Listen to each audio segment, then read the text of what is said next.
Hello friends, नमस्कार। Ranker maker में आप लोगों का स्वागत है। जैसा कि हम लोग देख रहे थे, हम लोग यूपीएससी आपका और स्टेट पीसीएस का ये लास्ट 14 इयर्स के क्वेश्चन पीवाईक्यू हम लोग सॉल्व कर रहे हैं। तो ये आपका ज्योग्राफी और एनवायरनमेंट दोनों का है। तो पिछले 14 साल के हम पीवाईक्यू क्वेश्चंस को सॉल्व कर रहे हैं। अगर आप यूपी पीसीएस का एग्ज़ाम देने वाले हैं, यूपी आरओ है, ठीक है, और यूपीएससी नेक्स्ट ईयर अभी देखना जाए, कभी भी कोई भी देना है, किसी भी स्टेट का आपको पीसीएस एग्ज़ाम देना, तो previous year question most compulsory रहते हैं देखना। तो वो हम सॉल्व करा रहे हैं। तो आप लोग जो देख सकते हैं यहाँ पे, चैनल को जो नए हैं चैनल पे उसको लाइक करें, सब्सक्राइब करें और जुड़े रैंकर मेकर के साथ। तो क्वेश्चन आज का टॉपिक है हमारा 14, ये पार्ट 14 है, जिसमें हम बात करेंगे आपका ऊर्जा के। तो आज के टॉपिक में ऊर्जा के बारे में बात करते हैं। ऊर्जा के सेक्टर में क्या भारत का योगदान है, कैसे क्वेश्चन बनते हैं, इस टॉपिक से देखते हैं। फर्स्ट टॉपिक है क्वेश्चन जिसमें लिखा है भारत में सर्वाधिक ज्वारीय शक्ति उत्पादक तटीय क्षेत्र निम्नलिखित में से कौन सा है। तो तटीय क्षेत्र बताना है और वो भी हमें ज्वारीय शक्ति वाला। इसमें ऑप्शन हो जाएगा सी, खंबात तट। खंबात तट है और ये एक अध्ययन के अनुसार भारत में ज्वारीय, ये यूपी पीसीएस 2022 का क्वेश्चन है, मोस्ट कंपलसरी है, देख लीजिए। तो एक अध्ययन में ये पाया गया कि भारत में ज्वारीय शक्ति की जो संभाव्यता क्षमता लगभग 12,455 मेगावाट है। तो गुजरात में खंबात की खाड़ी और आपका कच्छ की खाड़ी, दक्षिण क्षेत्र में तमिलनाडु में पाक जो खाड़ी है पाकिस्तान उससे श्रीलंका से जोड़ती है, मन्नार चैनल, पश्चिम बंगाल में हुगली नदी, हल्दिया और सुंदरबन, ये निम्न माध्यम ज्वारीय तरंग शक्ति वाले संभावित क्षेत्र हैं। तो आपके यहाँ पे ऑप्शन खंबात की खाड़ी हो जाएगा। क्वेश्चन नंबर सेकंड देखते हैं हम लोग। सेकंड में उस सही विकल्प को चुनिए जो निम्नलिखित पाइपलाइन परिवहनों को उनकी लंबाई के घटते क्रम में दर्शाता है। तो पाइपलाइन परिवहनों को उनके जो घटते क्रम में दर्शाता है वो बताना। अब देखिए यहाँ पीसीएस से छत्तीसगढ़ में पूछा गया था 2020 में, बट वैसा क्वेश्चन दिया, डायरेक्ट ऑप्शन देखेंगे। तो सलाया कोयली ये मथुरा पाइपलाइन है, ये जो 2660 किलोमीटर की लंबाई है इसकी। फिर हजीरा बीजापुर जगदीशपुर, ये 4222 किलोमीटर की, तो पहला यही हो जाएगा। फिर दूसरा मथुरा वाला हो जाएगा। तीसरे नंबर पे आपका कांडला भटिंडा आ जाएगा, 1443 किलोमीटर की पाइपलाइन है। चौथे नंबर पे जामनगर लोनी 1270 किलोमीटर की। तो ये इस प्रकार होगा। क्वेश्चन नंबर 3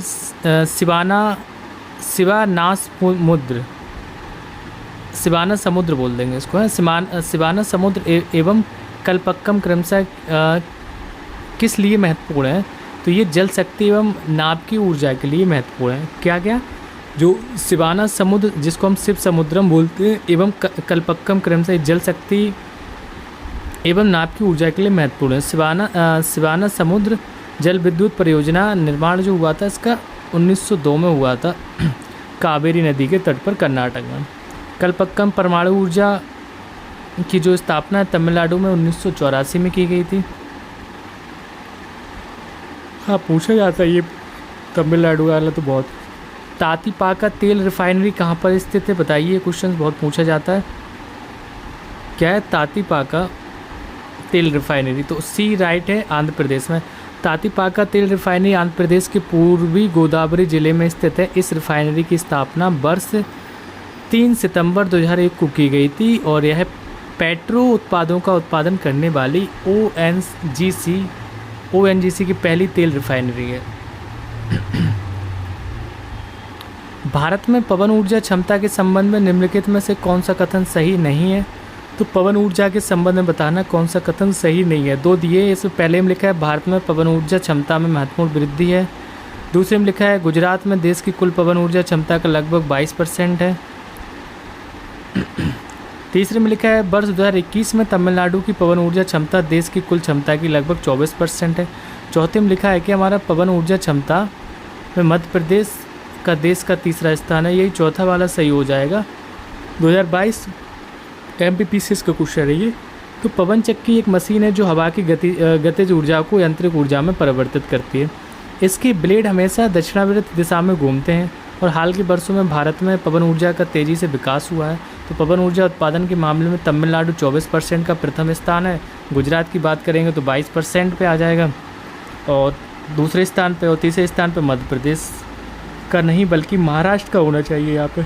अच्छा, तो गलत बताना था इसमें, तो महाराष्ट्र का होना चाहिए। इस वजह से आपका यहाँ पे ये चौथा वाला गलत है। तो ये तीनों सही थे, मतलब सी वाला वर्ष 2021 में तमिलनाडु पवन ऊर्जा क्षमता में कुल क्षमता का 24% था, बिल्कुल सही थे। दोनों और देख लेते हैं। पहले में लिखा था भारत में पवन ऊर्जा क्षमता में महत्वपूर्ण वृद्धि हुई है, गुजरात में देश की तुलना पवन ऊर्जा का क्षमता लगभग 22%, सारे सही थे।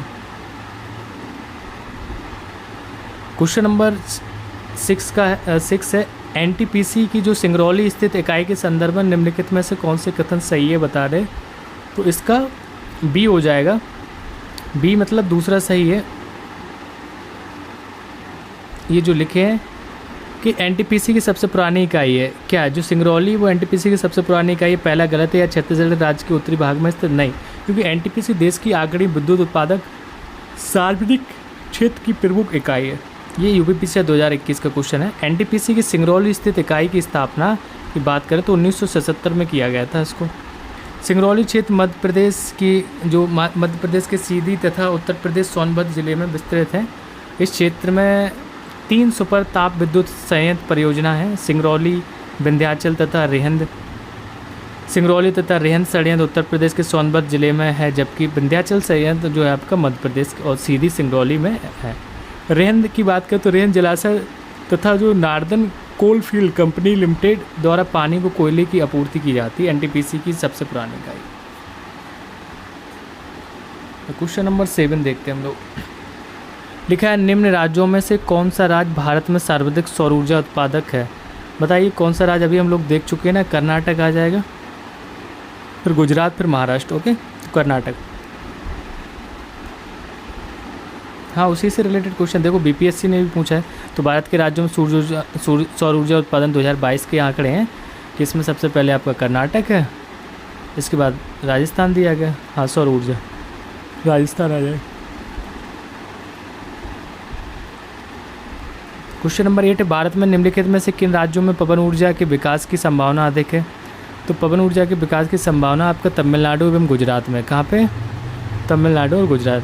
तमिलनाडु एवं गुजरात राज्यों में पवन ऊर्जा के विकास की संभावनाएं अधिक हैं, क्योंकि ये दोनों भारत के समुद्र तटीय राज्य हैं जहां समुद्री पवनों का सर्वाधिक प्रभाव पाया जाता है। 31 मार्च 2021 की स्थिति के अनुसार भारत के 3 प्रमुख पवन ऊर्जा उत्पादक हैं, जिसमें से तमिलनाडु आपका 9608.04 मेगावाट, गुजरात पर दूसरे पे आता है, फिर महाराष्ट्र आता है। ये पवन ऊर्जा है, वहाँ पे सौर ऊर्जा में चेंज थे चीज़ें, ठीक है।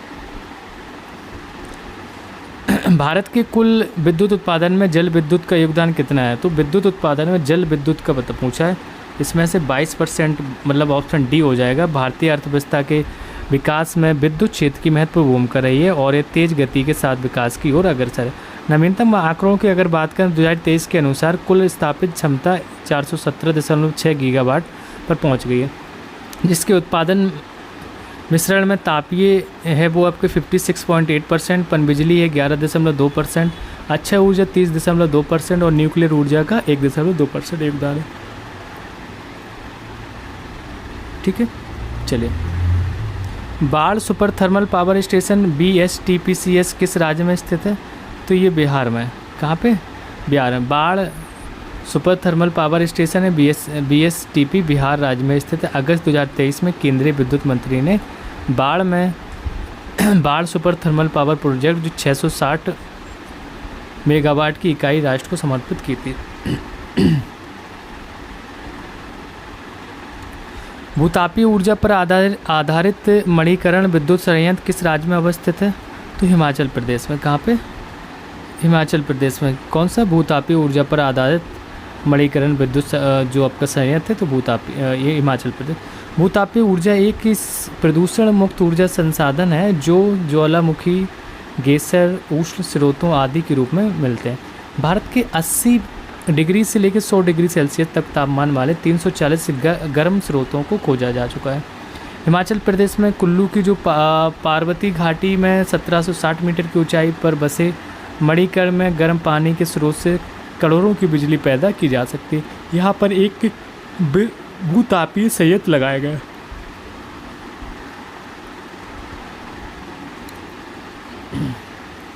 क्वेश्चन नंबर 12 है, 12वां क्वेश्चन देखते हैं। लिखा है निम्नलिखित में से कौन सा एक ऊर्जा का नवीकरणीय स्रोत है। तो नवीकरणीय स्रोत बताना है कौन सा, तो वो सौर ऊर्जा ही है।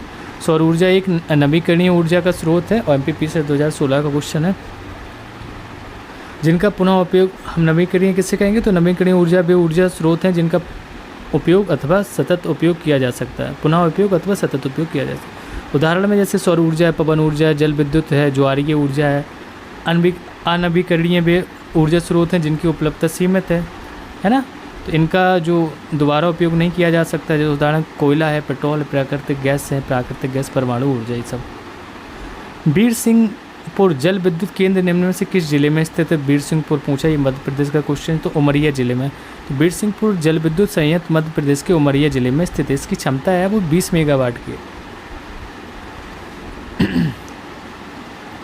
क्वेश्चन नंबर 14 है, निम्न में से कौन सा क्षेत्र ज्वारीय ऊर्जा का उत्पादन का प्रमुख केंद्र है या क्षेत्र है। तो ज्वारीय ऊर्जा का उत्पादन का प्रमुख क्षेत्र बताना है खंबात की खाड़ी। क्या हो जाएगी, खंबात। ज्वार समुद्री जल तथा लहरें महासागरीय ऊर्जा के प्रमुख स्रोत हैं। ज्वार के उठने तथा गिरने से संचालित यंत्रों से विद्युत ऊर्जा उत्पन्न की जाती है। तो भारत में खंबात की खाड़ी, कच्छ की खाड़ी तथा हुगली की ऐश्वरी ज्वारीय ऊर्जा के लिए उपयुक्त स्थल है, जिनका विभव 1000 मेगावाट है। ज्वारीय ऊर्जा एक नवीकरणीय ऊर्जा स्रोत है। भारत में प्रथम न्यूक्लियर ऊर्जा स्टेशन की स्थापना कहाँ हुई थी, कौन सा पूछ रहा है। प्रथम न्यूक्लियर ऊर्जा स्टेशन की स्थापना हुई थी आपकी तारापुर में।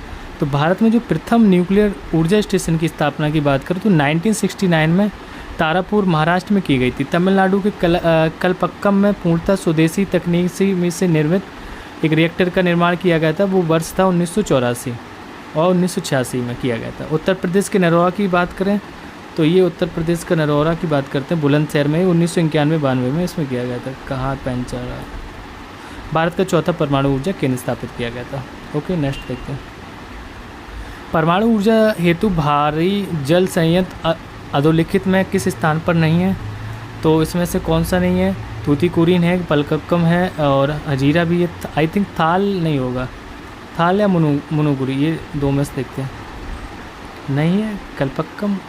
अच्छा, परमाणु ऊर्जा, ओके, परमाणु ऊर्जा का था। तो कलपक्कम में परमाणु ऊर्जा हेतु भारी जल संयंत्र नहीं है। भारी जल बोर्ड नाभिकीय ऊर्जा विभाग के अंतर्गत स्थापित एक निकाय है जिसका प्राथमिक उत्तरदायित्व भारी जल मतलब D2O का उत्पादन करना है।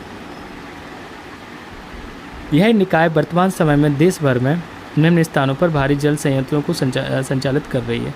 यह इस प्रकार है, जैसे बड़ौदा हो गया, कोटा हो गया, मानूगुरु हो गया, तलचर है, थाल है और तूतीकोरिन हजीरा।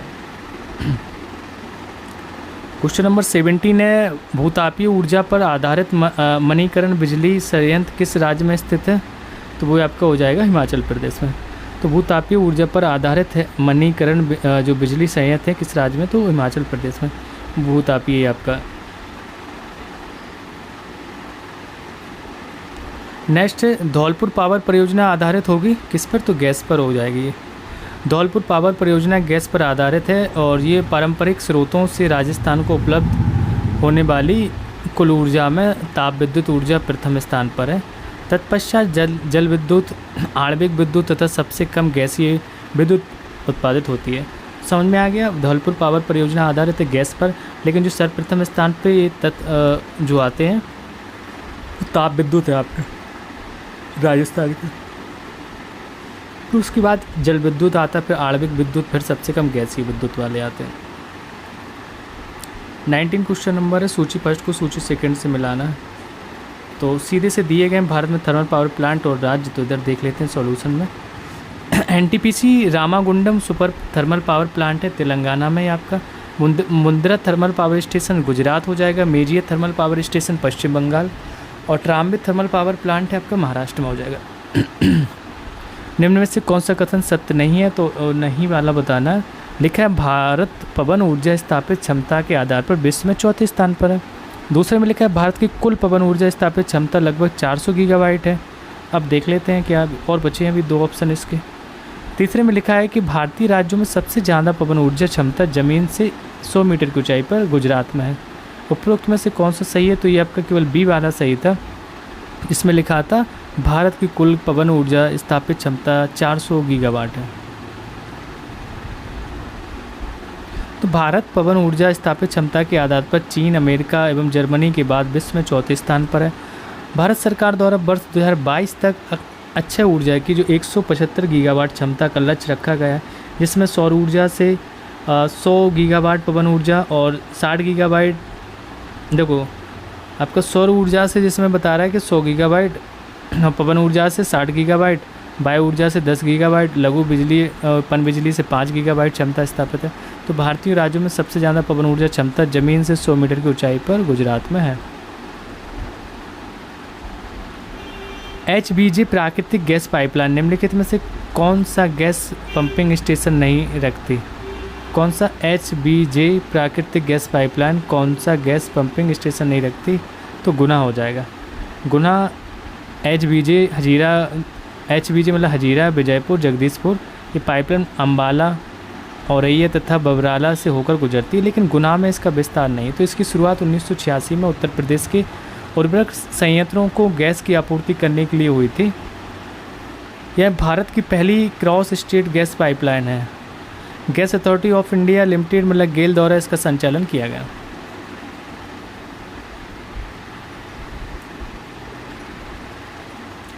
इसका सीधे मैच होगा, स्थान दिए गए और हाँ मिलाना है, सुमिलित करना है, स्थान दिए गए और ऊर्जा। पावागढ़ ऊर्जा ये सौर ऊर्जा वाला है। ताता पानी भूतापीय है। मुँह पंदल है पवन ऊर्जा। काकरा पारा आपका परमाणु आणविक है। क्वेश्चन नंबर 23, किस राज्य में सौर ऊर्जा के विकास की सर्वाधिक क्षमता है? सौर ऊर्जा, देखो तापीय ऊर्जा की बात करें तो राजस्थान हो जाएगा यहाँ पे सीधा सा, आई थिंक सी होगा, हाँ सी राज्य। तो भारत के राजस्थान राज्य में सौर ऊर्जा के विकास की सर्वाधिक क्षमता है। भारत एक उष्णकटिबंधीय देश होने के कारण यहाँ वर्ष भर सौर विकिरण प्राप्त होती है, जिसमें सूर्य के प्रकाश के लगभग 3000 घंटे शामिल हैं। भारत सरकार ने 2022 के अंत तक 175 गीगावाट तथा 2030 तक 500 गीगावाट नवीकरणीय ऊर्जा क्षमता का लक्ष्य निर्धारित किया।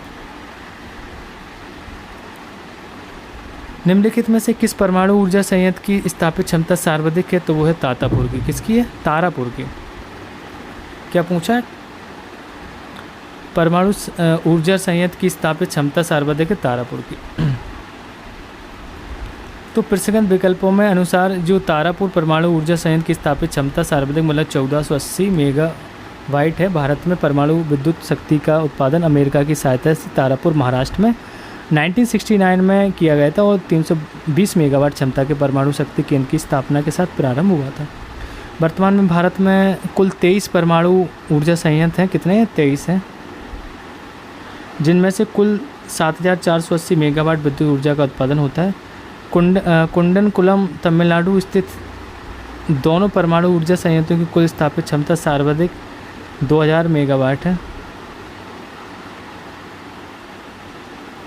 निम्नलिखित में से किस में से परमाणुवीय बिजली घर और राज्य का कौन सा मेल गलत है? सही गलत बताने आपको, तो आंसर उसमें इसी में लिख दिया उसने कि ए और डी गलत है। तो ये आपके सही सुमिलित किए देगा। यहाँ पे 2 गलत थे। कैगा कर्नाटक है, काकरापारा आपका पार है गुजरात, कलपक्कम तमिलनाडु, नरोरा उत्तर प्रदेश, तारापुर महाराष्ट्र, रावतभाटा राजस्थान और कुडानकुलम तमिलनाडु। निम्नलिखित किस नवीकरणीय ऊर्जा संसाधन की वर्ष 2014 में स्थापित क्षमता देश में सर्वाधिक थी? तो स्थापित क्षमता पवन शक्ति की थी, क्योंकि यहाँ पे कुल स्थापित जो नवीकरणीय अक्षय ऊर्जा का जो 70% पवन ऊर्जा से ही प्राप्त होता है। पवन ऊर्जा की स्थापित क्षमता में भारत का स्थान चीन हो गया, यूएसए हो गया, जर्मनी के बाद विश्व में चौथे नंबर पर भारत आता है। भारत में पवन ऊर्जा के उत्पादन के लिए उपयुक्त प्रदेश जैसे तमिलनाडु है, आंध्र प्रदेश से पवन ऊर्जा की बात हो रहे हैं, गुजरात, कर्नाटक, केरल। सौर ऊर्जा करेंगे तो राजस्थान आ जाएगा। तो लेकिन ये एशिया का सबसे बड़ा पवन ऊर्जा केंद्र गुजरात के कच्छ ज़िले में है। देखो ये गुजरात सबसे बड़ा एशिया का, गुजरात के कच्छ ज़िले के मांडवी में है, जबकि एशिया का सबसे बड़ा पवन फार्म तमिलनाडु के मुंपनडल में है। साउथ के नाम ऐसे ही रहते हैं।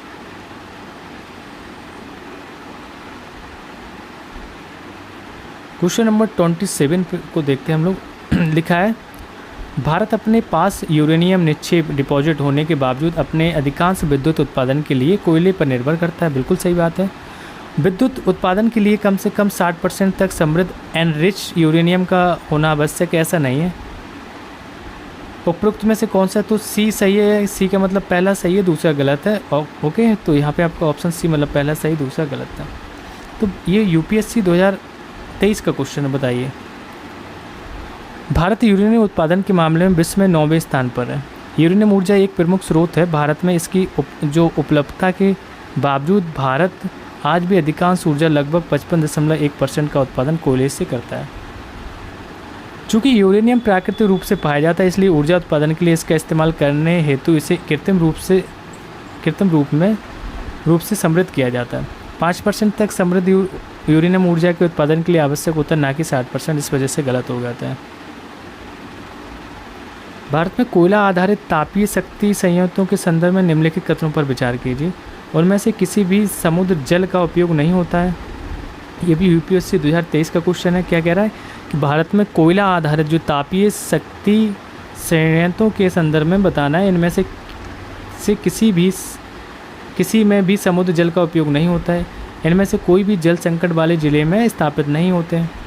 इनमें से कोई भी निजी स्वामित्व में नहीं है। तो ऑप्शन यहाँ पर डी हो जाएगा। इसमें से कोई भी आपके कथन सही नहीं है, क्योंकि भारत में कोयला आधारित तापीय संयंत्र का संचालन निजी और सार्वजनिक दोनों क्षेत्रों में किया जाता है। किसमें? निजी और सार्वजनिक दोनों में। जैसे एनटीपीसी द्वारा संचालित जो ताप विद्युत संयंत्र है वो ऊंचाहार में है जो, और हरदुआगंज ताप विद्युत संयंत्र ये सार्वजनिक क्षेत्र के हैं। फिर एसआर पावर प्लांट निजी क्षेत्र का है। तो थर्मल पावर प्लांट में जल का प्रयोग शीतलक के रूप में किया जाता है, जिसमें समुद्र के खारा जल और सामान्य जल दोनों का प्रयोग किया जा सकता है या किया जाता है। कई थर्मल प्लांट जल के अभाव वाले क्षेत्रों में भी स्थापित किए गए हैं, जिसके कारण उन क्षेत्रों में और भी जल का अभाव हो गया है। ये सारी चीज़ें हो सकती हैं। क्वेश्चन 29 है कि भारत के निम्नलिखित क्षेत्रों में किसमें या किनमें शैल गैस के संसाधन पाए जाते हैं। तो शैल गैस के संसाधन कहाँ पाए जाते हैं? 1, 2, 3 तीनों कैम्बे में भी पाए जाते हैं, कावेरी बेसिन में भी, कृष्णा गोदावरी बेसिन में। ये 2016 का यूपीएससी का क्वेश्चन है, आईएएस में भी पूछा गया था क्वेश्चन। तो शैल गैस चट्टानी रचनाओं से उत्पादित एक प्राकृतिक गैस है। भारत में शैल गैस भंडार हेतु निम्नलिखित बेसिनों की पहचान की गई है। गंगा बेसिन जैसे मुक्ता उत्तर प्रदेश, असम का आराकान बेसिन असम जो अरुणाचल प्रदेश में, कैम्बे बेसिन जो आपका खंबात मतलब गुजरात में है, दामोदर घाटी क्षेत्र बंगाल, कृष्णा गोदावरी बेसिन आंध्र प्रदेश तथा 6वां नंबर है Kaveri basin Tamil Nadu. Next question है 2013 का क्वेश्चन से यूपीएससी में पूछा गया था। निम्नलिखित में से कौन से भारतीय कोयले का अभिलक्षण है? बताना है क्या है। ये उच्च भस्म अंश है या निम्न सल्फर अंश है या निम्न भस्म संकलन तापमान है। तो नीचे देगा, इसमें बनाना पहला और दूसरा आपका सही है। उच्च भस्म अंश होता है और निम्न सल्फर अंश होता है। तो भारतीय कोयले की एक मुख्य विशेषता है इसका उच्च भस्म अंश है, जो 35 से 45% के बीच मिलता है। साथ ही इसका एक अन्य अभिलक्षण उच्च भस्म संकलन मतलब तापमान जो है वो आपका 1500 डिग्री सेल्सियस है। हालांकि भारतीय कोयले में निम्न सल्फर अंश मतलब 0.5 प्राप्त भी होता है।